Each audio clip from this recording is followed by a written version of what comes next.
Blender. Oh, how I love you, Blender. Every computer artist or game developer knows Blender. It's a free 3D modeling, 2D, 3D animation, and video editing software suite all built into one fancy bow of an app. It's like that super chill kid on the playground that's in his own zone, but everyone at the very least has talked to them once. Even the rich kids whose parents have the money to spend on Maya or Toon Boom or, God forbid, decide to willingly choose Adobe. For the longest time, I mostly used Blender to create 3D models for stuff on Roblox in my free time, but I really had no idea it was capable of like 90% of all the other things that it could do. I'd occasionally learn how to texture with UV unwrapping, but I never really dug into better techniques, and all the stuff I do would just melt out of my ears after I got what I wanted out of it. Oh, the woes of a middle schooler. I didn't even know until recently how insane the grease pencil tool was for 2D animation, and 3D animation too, or hell, just even illustration in general. I mean, look at these. These are all done in Blender. Like, this shit's amazing. Like, what if I want to continue my game development journey, I needed to learn how to use this thing properly. I've had a relatively good understanding of the interface, but I've always been specking my points into learning how to mess with topology and modeling, but not stuff like animation, compositing, or shading. Game engines do have their own animation tools, but I figured using Blender would really help me in understanding animation fundamentals a lot more, since it's kind of like made for it. So my delve into Blender was even more inevitable. Before just hopping in though, I needed some goals to reach. With the other videos I'm currently scripting out, they're also going to utilize this new power yet to touch my fingertips. I wasn't super sure on how to incorporate the tools that Blender offers into the pipeline though. When it comes to creating most of those doodles that you see on the last few videos of mine, I've always used Clip Studio Paint to hand draw every frame with the water brush and use that built-in outline feature to give it that white rim. It works, generally isn't super time consuming, but there's only 2 frames to give it that boil effect. I figured Blender could scratch that itch and procedurally generate more for me with Grease Pencil, so I went on to learn how to use it. It's okay.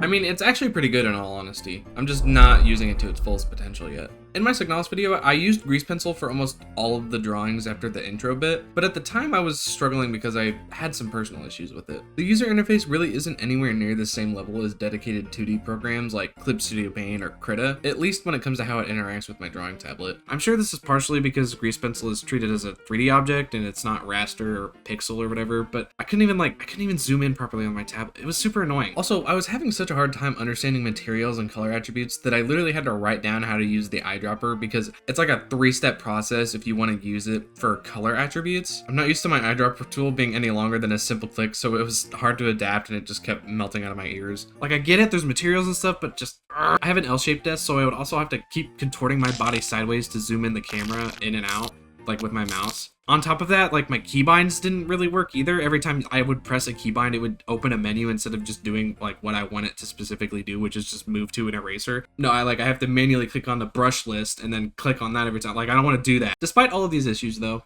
I was still able to do it. Blender has a pretty decent 2D animation preset that you can use, all things considered, so it doesn't make setting everything up insanely annoying. I won't lie though, despite using it and actually iterating on it to make it look just like a little bit better as I edited the video and went on with it, I don't like it. I just don't like it. I thought that maybe having the extra boil effects would make it pop a little more, but it honestly feels like it moves too much and either becomes less coherent depending on like if it has color or not, or just looks too sterilized than my normal doodles. Also, the fact that I have to encode in QuickTime Video makes the rendered video sizes enormous. I think the folder was like 2 or 3 gigabytes. Okay, Future Dam here. I actually checked the folder. I didn't check it when I recorded for some reason. It's 16.3 gigabytes. I think I'm going to keep trying to toy with it, but for now the doodles are going to stay the same until I decide to try out something different. Okay, I'm kind of off to a bad start with Blender, but keep in mind that I'm also still a newbie to this thing. I'm just not using Grease Pencil correctly or something. So we're gonna move on to my second idea. 3D model.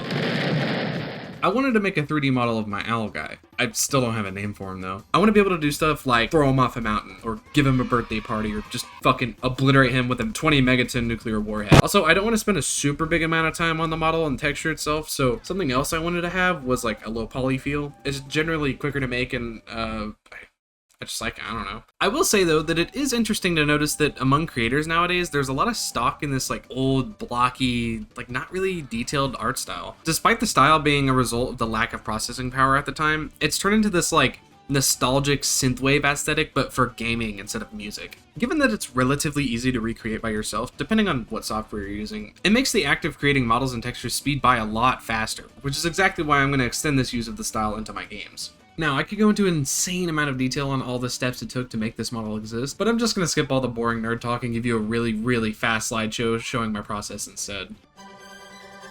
I brain blasted you, and you now totally understand all of my shortcomings.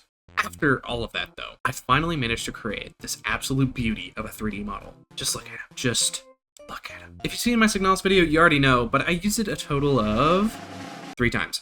Also, I didn't actually finish the rig until after my college semester ended, but I still passed, which is pretty funny. So the question remains, how do I feel about Blender now? I mean, it's a thing. It's a tool.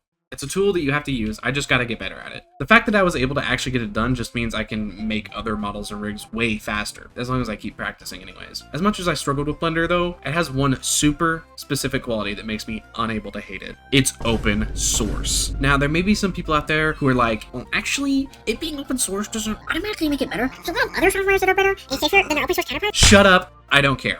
Having been and still being a broke bitch, I will not be paying $1,800 a year for the industry standard software where you have to hold Alt in order to just move your camera around. Open source is a grace from the heavens above that allows anyone to contribute to a project or fork it or make their own thing and just use it for free no matter where you're from. I mean, you could literally take Blender, fork it, change it, and then like make people pay for it. A lot of open source stuff generally isn't in the forefront of the industry just because, well, compared to charging people $23 a month to use Photoshop or Premiere, it's not nearly as profitable. But given enough time and eyeballs, if you help nurture the program for long enough, then you'll get something amazing, and that's exactly what Blender has turned into. It might not be the industry standard, but it's pretty damn good for what it is, which is free. Seeing what Unity tried to turn into last year really opened my eyes to the potential of softwares like Blender and Godot, and knowing that these softwares are forever going to be in the hands of the community that takes care of it is the absolute best insurance. It's why I've been using Godot since I started this channel. These organizations, Blender Foundations, W4 Games, and the other people behind Godot are allowing literally everyone who wants to get into game development, hobby or not, by giving them the tools for absolutely free. Literally, as I'm writing this, Godot made a blog post about their continuous reworking of the animation framework. They've given the engine like 3 or 4 hefty updates since I started using it. I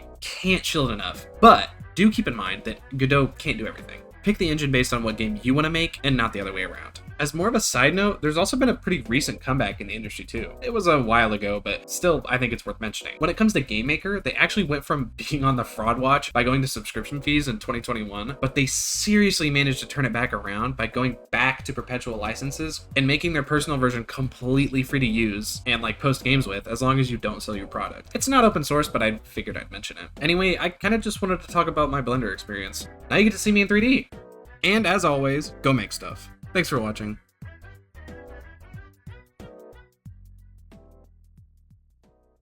Oh, I almost forgot. I'm also opening up a Discord. If you'd like to play games, share your creations, or just hang out, feel free to pop in. I wouldn't expect it to be super active right off the bat, though. There's a link on screen, but there should also be a link in the description. Okay, that's all I had. Bye-bye.